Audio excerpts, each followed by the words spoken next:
అమరావతిలో కలెక్టర్ల కాన్ఫరెన్స్ లో సీఎం చంద్రబాబు మాట్లాడుతున్నారు. లైవ్ లో చూద్దాం. నెక్స్ట్ దీన్ని కేబినెట్ తీసుకురావడం, రెండోది రేపు రాబోయే రోజుల్లో అవసరమైతే అసెంబ్లీలో పెట్టాల్సి వస్తే అసెంబ్లీలో పెట్టడం, చట్టబద్ధత ఇవ్వడం. ఇప్పుడు కాపు రిజర్వేషన్ చట్టబద్ధత ఇవ్వాలి, అది అసెంబ్లీ తీసుకురావాలి, తీసుకొచ్చి ఇవన్నీ కూడా కంప్లీట్ చేయాల్సిన అవసరం ఉంది. కాపులది కూడా మనం 5% పెట్టాం, అదర్ కమ్యూనిటీకి 5% పెట్టాం. ఇందులో కూడా మొత్తం రిజర్వేషన్లో మళ్లీ 33% ఉమెన్కి తీసుకొస్తున్నాం. దీనివల్ల ఉమెన్ ప్రొటెక్ట్ అవుతారు, ఆ కమ్యూనిటీకి వస్తుంది, ఆ కమ్యూనిటీ పైన ఫోకస్ వస్తుంది. ఇంకొక పక్కన మీరు చూస్తే ఏదైతే ఇవి చేస్తూనే అగ్రవర్ణాల్లో ఉండే పేదవాళ్ళకు కూడా ఈరోజు మిగిలిపోయింది రెడ్డి, కమ్మ, ఎల్లమ, క్షత్రియ ఇలాంటి 4-5 కమ్యూనిటీస్ మిగిలిపోయినాయి. వాళ్ళకు కూడా దామాషా ప్రకారం కొంత డబ్బులు పెట్టి పేదరిక నిర్మూలన కోసం వాళ్ళకు కూడా కేటగరైజ్ చేస్తున్నాం.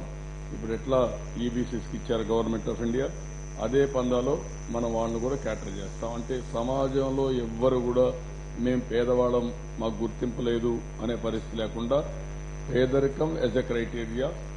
రెండోది క్యాస్ట్ని మనం సమాజం నుంచి తీసేయలేం, అది కరెక్ట్ కాదు. దానికి మనం చేసే పరిస్థితి ఏంటంటే వాళ్ళ క్యాస్ట్ని గుర్తిస్తూనే వాళ్ళ గౌరవాన్ని కాపాడుకుంటూ వాళ్ళ ఉనికిని కాపాడుతూ మనం కూడా ముందుకు పోవాల్సిన అవసరం ఉంది. అది కూడా మనం ఎక్కడికక్కడ వర్కౌట్ చేస్తున్నాం.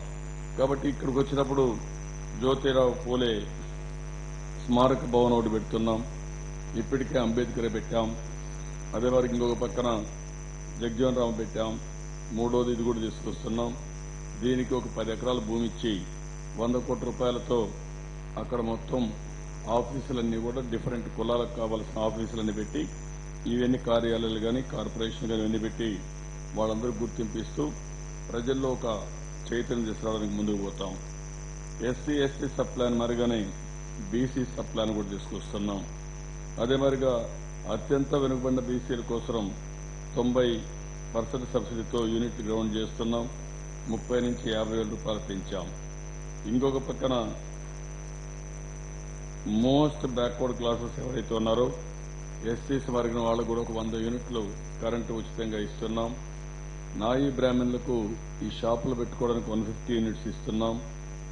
ఇంకొక పక్కన తలనీలాలు తీసే నాయి బ్రాహ్మణులకు 5 రూపాయలు ఇస్తుందని 25 రూపాయలు తీసుకొచ్చాం. ఇంకొక పక్కన దీనివల్ల ఒక 25,000 30,000 రూపాయల ఆదాయం వస్తూ ఉంది. జీవో నెంబర్ 26 ప్రకారం పోలీసు జైల్స్ లో వాళ్ళకే రిజర్వ్ చేయాలని చెప్పి కూడా పెట్టాం. రజకుల లాండ్రీలకు కూడా 150 యూనిట్లు ఉచితంగా ఇస్తాం.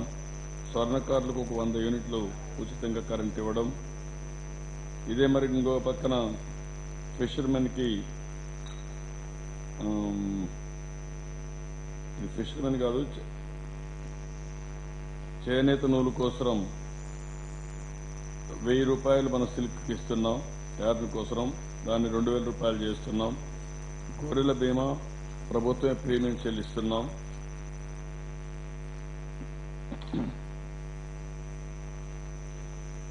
వయోపరిమితి స్వయం ఉపాధిలో 50 నుంచి అందరికీ 67 పెంచుతున్నాం. ఇంకొక పక్కన ఎంఎస్ఎంఈ పార్కుల్లో ఆల్ కమ్యూనిటీస్ రిజర్వేషన్స్ పెట్టి ఎంఎస్ఎంఈలని ఇచ్చేసి వాళ్ళకు ప్రత్యేకమైన పాలసీ తీసుకొచ్చి ఇన్సెంటివ్స్ ఇచ్చి అందులో సబ్ సెక్షన్ మళ్లీ 1/3 ఉమెన్కి పెట్టి ఇదే మరిగా దీన్ని ప్రాపర్గా ఇప్పుడు వచ్చే ఎంఎస్ఎంఈలు ఏవైతే ఉన్నాయో కాన్స్టిట్యున్సీ నియోజకవర్గంలో వాటిలో ప్రాధాన్యత ఇస్తున్నాం. ఇంటి దగ్గర తయారు చేసుకున్న అక్కడ తీసుకొచ్చుకుంటారు, అక్కడ సైట్స్ ఇస్తాం, అంటే ప్లాట్లు వేసి ఇస్తాం. ప్లాట్లే కాకుండా మనం బిల్డింగ్లు కట్టాలనుకున్నాం కామన్ ఇన్ఫ్రాస్ట్రక్చర్తో, దాన్ని ఇచ్చి వీకర్ సెక్షన్స్ నుంచి ఆంటర్ప్రెన్యూర్స్ ని ప్రమోట్ చేయాల్సిన అవసరం ఉంది. దీనికి పెద్ద ఎత్తున మనం కార్యక్రమాన్ని చేపట్టాల్సిన అవసరం ఉంది. అదే 25% ట్యాక్స్లు కానీ క్యాప్లు కానీ ఇలాంటివి మనం ఇస్తున్నాం. ఇది కాకుండా ప్రతి ఒక్క నియోజకవర్గంలో గురుకుల పాఠశాల కూడా పెడుతున్నాం. 106 వచ్చాయి. ఇవి కాకుండా ఇంకొక 69 కావాలి, 69 ఇస్తున్నాం. విదేశ విద్య 10 నుంచి 12 లక్షల రూపాయలు ఇస్తున్నాం. బీసీ కమిషన్ ఎవరైతే ఇంకా అటు ఇటు మార్పులు చేపడుతున్నారో బీసీ కమిషన్ రిఫర్ చేస్తాం. ఇక్కడ అన్ని కమ్యూనిటీస్ ని గౌరవించే సాంప్రదాయానికి శ్రీకారం చుట్టాలి. కొన్ని మనం సామెతలు చెప్తా ఉంటాం.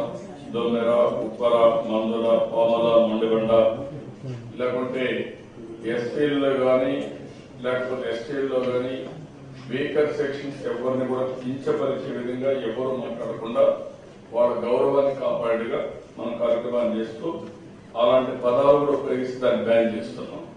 సో దట్ ఎవరు వైలేట్ చేసిన యాక్షన్స్ కూడా తీసుకోవచ్చు. సగర ఉప్పర కులస్తులకు భగీరథ జయంతి రాష్ట్ర పండుగ చేస్తున్నాం.